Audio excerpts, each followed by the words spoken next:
体的ににっちゃらにっちゃらして柔らかいんですけれども、子供が喜ぶ組み合わせですけれども、お味は大人向け。つるつるもちもちの皮が主役です。チーズがとろけて美味しいです。苦味&コクがしっかりあって、粉をねすくって食べるのがホノルルクッキーの特徴かと。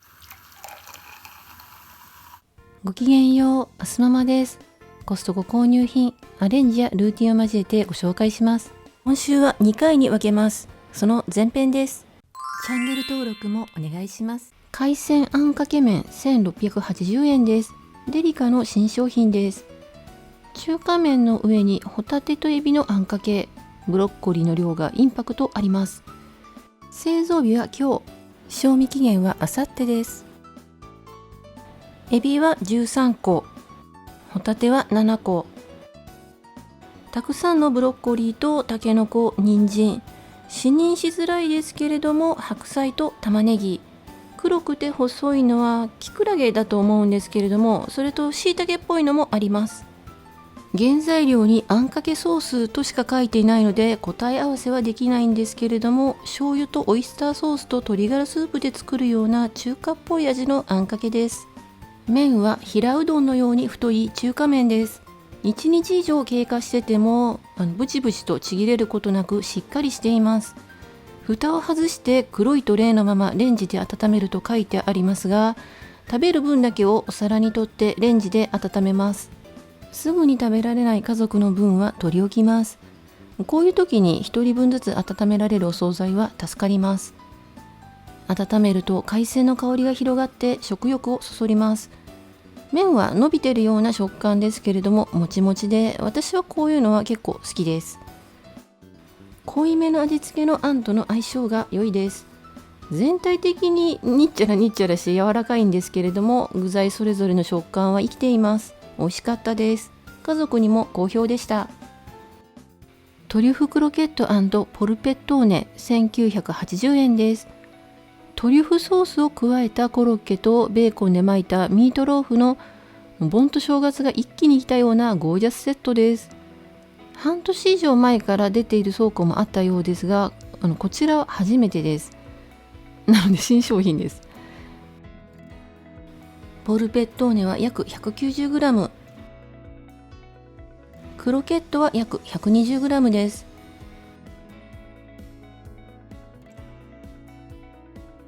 クロケットの材料はポテトフレークなのでパサッとした感じです。チーズが入っているせいか塩味を強く感じます。トリュフソース 2% 使用ですからお高くなってしまったのかもしれません。お値段的にももう買わなくていいやって感じです。ベーコンを巻いたミートローフなので食べにくそうですけれども、ベーコンは意外に柔らかです。コロッケとセットにしただけでなく、肉を肉で巻くという肉らしい演出。ジューシーとは言い難いですが、肉々しくて美味しいです。これでもかって感じでいいですね。トマトソースの酸味はバニラのトマトソースくらいですが、後から唐辛子の辛さがきます。ダイストマトがコロコロあり、とろけたみじん切りの玉ねぎも入っています。ポルペットーネもクロケットもパサッとしているので、できればソースをもっと欲しかったです。見た目は子供が喜ぶ組み合わせですけれども、お味は大人向けなのでご注意を。私は味が濃いのが苦手なのでいまいちでしたが、家族には好評でした。北海道もちもちじゃがまんスープ付き899円から200円オフです。北海道フェアメルマガ掲載品です。調理が簡単で美味しかったのでリピです。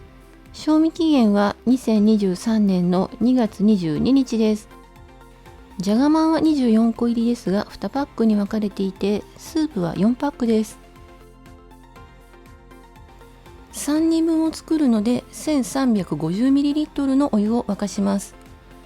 今週は長ネギが手に入らなかったのでざく切りのキャベツを入れました。凍ったままのじゃがまん18個を入れて8分煮込みます。スープを入れてひと煮立ちしたら出来上がりです。スープは凍ってませんが冷えて油が固まっています。絞り出して入れた方が美味しいんですけれども、カロリーが気になるなら無理に入れなくても OK です。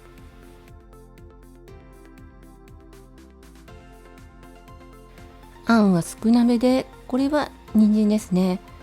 つるつるもちもちの皮が主役です。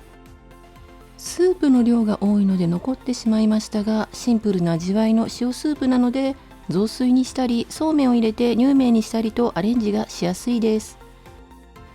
残りの6個はシーラーで閉じて冷凍庫に戻します。これは蒸して食べてみようと思います。目にせずのパニーニ、899円から200円オフです。2個入りが8袋に分かれています。半焼き状態なのでオーブンかトースターで焼き上げます。原産国はフランス、賞味期限は7月9日ですが、このまま冷凍もできます。焼く前に半分にスライスします。焼いてから具材を挟んでもいいんですけれども、リチャムとアーラ、ハバティ&ゴーダスナックチーズを贅沢に2枚とも乗せます。ぎゅっと押さえてから200度のオーブンで10分ほど焼き上げます。チーズがとろけて美味しいです。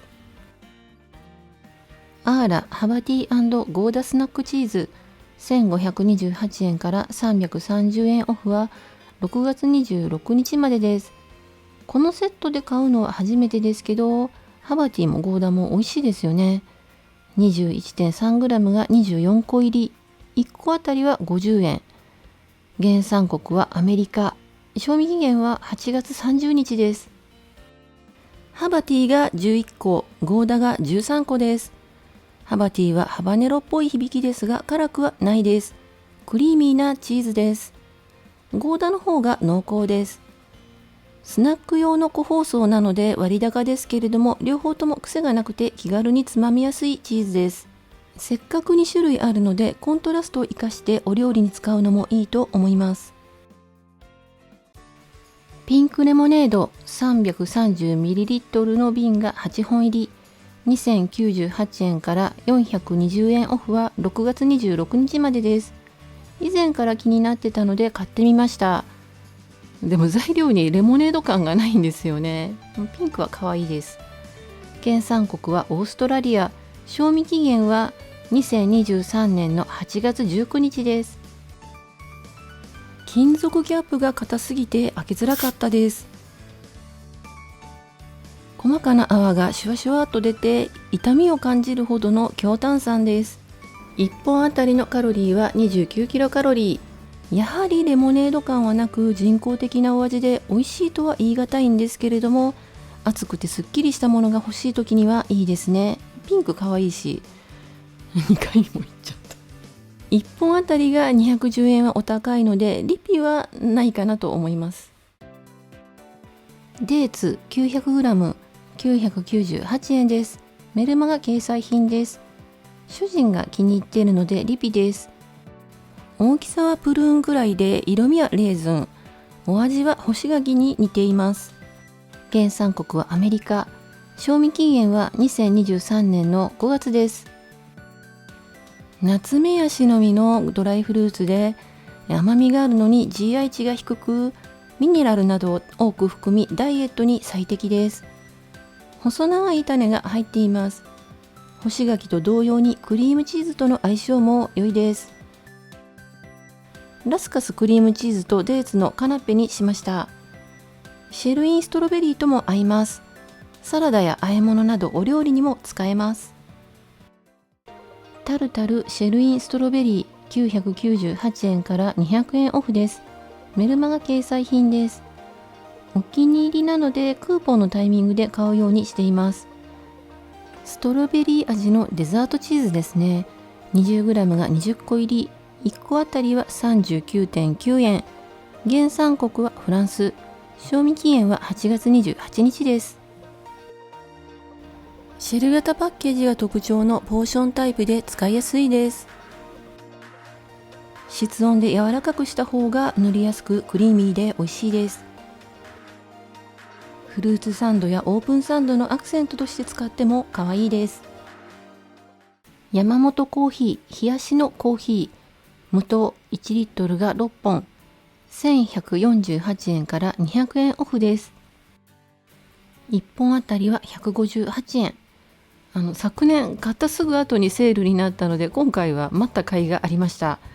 夏だけの販売です。注ぎ口にキャップがついてて使いやすいです。大阪で人気の山本コーヒーさんのアイスコーヒーだから、製造は六甲とかのイメージなんですけれども、山梨県なんですね。賞味期限は2023年の5月15日です。とてもクリアで美味しいので気に入ってます。カフェオレにもって書いてありますけれども、カフェオレにすると薄いです。ミルクは少なめが良いかと思います。でも決して薄いコーヒーってわけではなくて、アイスコーヒーに最適な濃さ、苦味&コクがしっかりあって美味しいです。私は好きです。ホノルルクッキーレモン味1498円です。大人気のホノルルクッキーのレモンフレーバーなんですけれども、個数制限はありませんでしたが、店頭在庫限りです。原産国はアメリカ、賞味期限は2023年の2月です。ジッパー付きの袋ですけど、コンテナに全部出しちゃいます。粉をね、作って食べるのがホノルルクッキーの特徴かと思ってたくらいですけれども、今回は粉々になっていることなく、良い形です。粉も少なかったです。重さはちゃんと 454g 以上ありました。1個あたりの重さは 5.6g 前後、5個で 150kcal です。ベースがバターとお塩の効いたショートブレッドですが、香りはお土産屋さんで買うようなレモンケーキと似てます。レモンの酸味とか果汁感はなくて、レモンの香りのクッキーです。黄色いパイナップル型ですけれども、レモンです。サクサクして美味しいです。一口サイズなのであっという間に10個とか食べちゃうので気をつけなくちゃですね。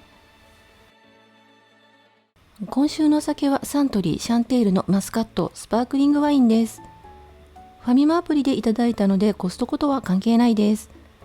シャンメリーのような甘口ですけど、アルコールは 8.5 度です。おつまみはロメインレタスのサラダ。